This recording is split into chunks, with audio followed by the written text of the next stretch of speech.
Hello, hello, hello. This is Tom from Tom and Ruth Philippine Adventures. I actually did this video a few minutes ago and it didn't look so good, so I'm redoing it again. Still don't look good because I'm in it. Anyway, I want to talk about something that, expect the unexpected. When you come to the Philippines, you never know what's going to happen. So, what I mean by that is expect the unexpected. Today, the power has been out for a considerable amount of time. It started early today. I'm going to say around 6 this morning, 5:30 this morning. It came back on at 7:30 or so tonight. And as you know, here in the Philippines, you always have to be prepared for things that come and just happen that you're not really ready for. So I know that really here in the Philippines, you really need to be prepared for a lot of things like that. I mean, I didn't know the power was going to go out today. Went to town, and next thing you know, the guy says, "Oh yeah, the power's going to be out all day." Well, I didn't even know the power was going to be out.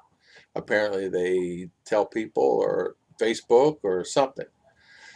So, what I want to say is this, solar. I have solar, but a lot of people do not. A lot of people don't have anything as far as solar or battery backup or generator. But you need some type of backup. Imagine your refrigerator and you just went and bought groceries in your freezer, and you have $100 in groceries or even 50 in groceries in there, and it's gone. So that's something you really have to prepare yourself for. Luckily, I have the availability to do solar. You could do that. Another way that someone could do that is you could do wind or you can do solar. You just go buy a battery, a lead acid. They have them. Just a standard car battery. You get a couple of them. You can wire them up together, and you could actually run a fan with it. A lot of people do that here. You just need to get an inverter and your fan and a couple of batteries. You can just do that and just wire it up directly. Now, some are saying you need control panel. There's people here that's been doing battery TVs for a long time, and they just take the battery in every few days and get it charged right back up. They run it down. They know how long to run it, how long to run the TV for, and they run it at night. Sometimes the TV is their light, and they've been doing that for years, especially from the mountain. You see it all the time. I've seen it before. But refrigerators and things like that, a lot of people don't have. Some that do have, uh, imagine something being off for 13 hours. Now, these small refrigerators, they just don't have that much of insulation in them, so they're the insulation is not really that good. So you really have to make sure you do have something. Another thing I want to bring a topic about that people have asked me about and do ask me about and ask me about it today is if you have some type of solar or generator set up, how long will a generator actually run? Of course, it depends on the generator, how much fuel's in it, and what you have on the setup. It can run anywhere from 5 hours, depending on the size, up to 12 hours, uh, depending. And then the big one's going to go longer than that. They do have automatic generators where it kicks on when the powers go off.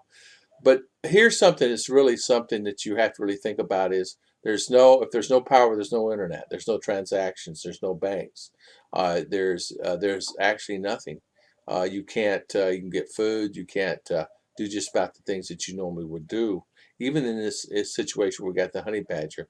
So it really is something else. So power is something you got to be prepared for here in the Philippines. And I just want to say, if anybody's coming to the Philippines, one thing I would give people advice to.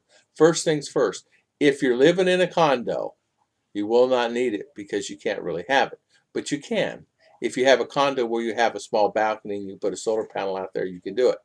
If you live in a condo where you don't have that availability, there are people that actually stick their solar panels up on the glass and actually have some type of fans and things like that hooked up their solar.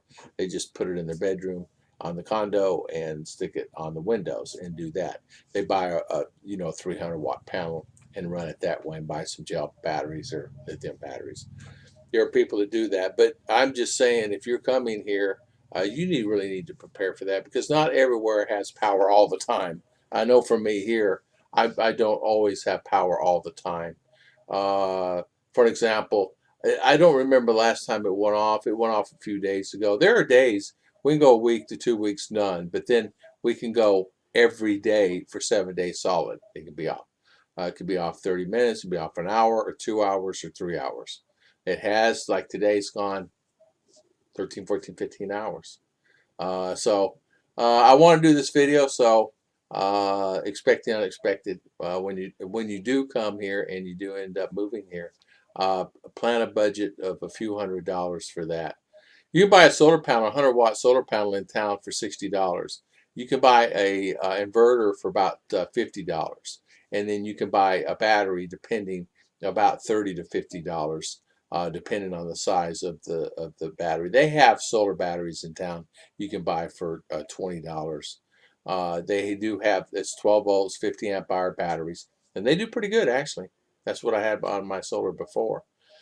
You can do all that. So for $100, $150, you can have a fan set up, or if depending on the battery, and depending if you want to get a controller or not, you can buy a controller in town for $20 also. So for $200, you could have a setup that just holds you a few hours or an hour for lights.